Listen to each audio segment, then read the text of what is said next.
Pallavi Bhalerao mini व्लॉगमध्ये तुमचं सर्वांचं स्वागत आहे। आज मी तुम्हाला छोटीशी माहिती देणार आहे। 6व्या आणि 8व्या शतकाचा विचार करता औरंगाबाद लेणी ही औरंगाबाद शहराच्या मध्यभागापासून 9 किमी तर डॉक्टर बाबासाहेब आंबेडकर मराठवाडा विद्यापीठ आणि बेबिका मकबरा परिसरापासून काही किलोमीटर अंतरावर आहे। त्यातील शिल्पे अजिंठा आणि वेरूळ लेणी यांच्या तुलनेत खूपच लहान, अधिक जीर्ण आणि कमी भेट दिली गेलेली आहेत। ही लेणी बघायला सुरुवात केली असता असे लक्षात येते की वेळ आणि स्थळ आणि काळ यात वसलेले आहे। म्हणजे मित्रांनो, तुम्ही बघू शकता इथे खूप कमी वेळ लागतो, म्हणजे तुम्हाला तुमचा पूर्ण दिवसही जात नाही।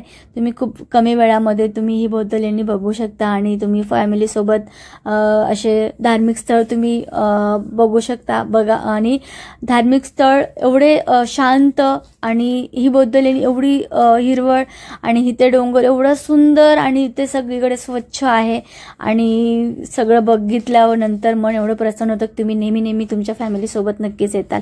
तर इथे तिकीट काढायला विसरू नका, कारण इथे तिकिटाशिवाय एंट्री नाही। तर मित्रांनो, इथे सर्वप्रथम इंडियन लोकांसाठी तिकीट शुल्क आहे 25 रुपये आणि आउट ऑफ कंट्रीसाठी 300 रुपये आहे। तर मित्रांनो, तुम्ही नक्की इथे या बौद्ध लेणीला आणि भेट द्या। तर तुम्ही बघू शकता आणि इथे मला सांगा, ह्यामध्ये तुम्हाला कुठे काही आवडलं असेल तर नक्कीच कमेंट करा। Thank you so much. असं छान मस्त नक्षी काम केलेलं आहे। त्याच्यानंतर इथे ह्या मूर्त्या बनवलेल्या आहेत ते दगडापासून, आणि तुम्ही बघू शकता इथे गौतम बुद्धांची मूर्ती आहे आणि हे बाजूच्या पण मूर्त्या तुम्ही बघू शकता। तर हजारो वर्षापासून ह्या मूर्त्या अशा आहेत। इथे खूप बघण्यासाठी लांबून लोक येतात।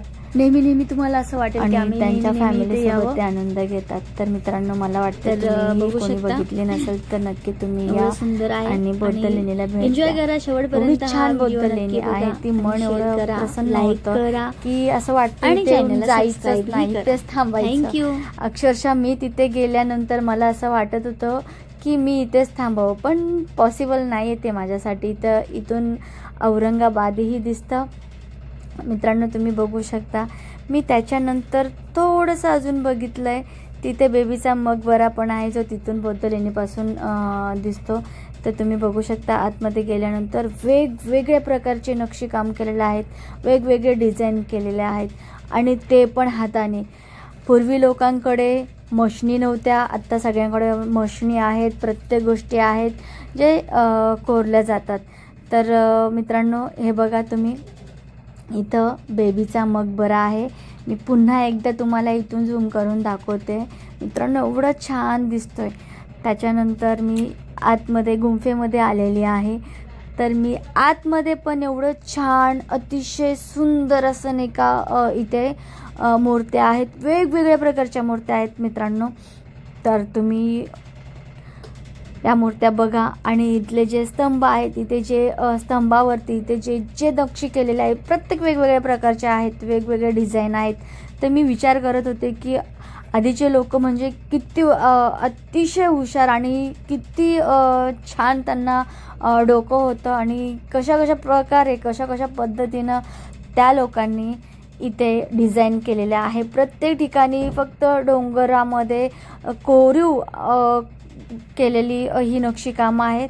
तर हे स्कॅन याच्यासाठी की तुम्ही इथे स्कॅन केल्यानंतर तुम्हाला सगळं माहिती इथे मिळून जाईल। तर मित्रांनो, हे बघा असे वेगवेगळे नक्षीकाम केलेले आहेत, इथं छान डिझाईन वगैरे दिलेले आहेत। तर मी ह्या सगळ्या खूप आवर्जून म्हणजे खूप मी जवळून बारकाईने बघितलेल्या होत्या आणि मी त्या शूट केलेल्या होत्या। तर मित्रांनो, तुम्ही बघू शकता किती सुंदर आहे। तर मला असं वाटतं की तुम्ही नक्की फॅमिलीसोबत येताल, फ्रेंड्ससोबत येताल आणि या शांततेचा, बौद्ध लेणीचा आणि ह्या सगळ्या गोष्टींचा तुम्ही आनंद घेताल। धार्मिक स्थळ लेकरांना म्हणा किंवा आपल्या फॅमिलीला, आपल्या फ्रेंडला, मित्रमैत्रिणींना तुम्ही दाखवू शकता। बघू शकता किती शांत आहे आणि किती छान आहे। मला ते इतकं आवडलं आणि एवढा मी आनंद घेतला आणि मला खरंच माझं मन एवढं प्रसन्न झालं.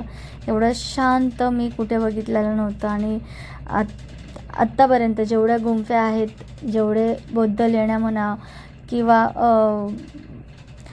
किल्ले वगैरे आहेत, इथे फक्त शांतता असते. म्हणजे बघा ना, पूर्वीचे लोक असे डोंगरावरती बसायचे आणि शांत ठिकाणी थांबायचे. म्हणजे शांतता ही खूप गरजेची आहे मित्रांनो.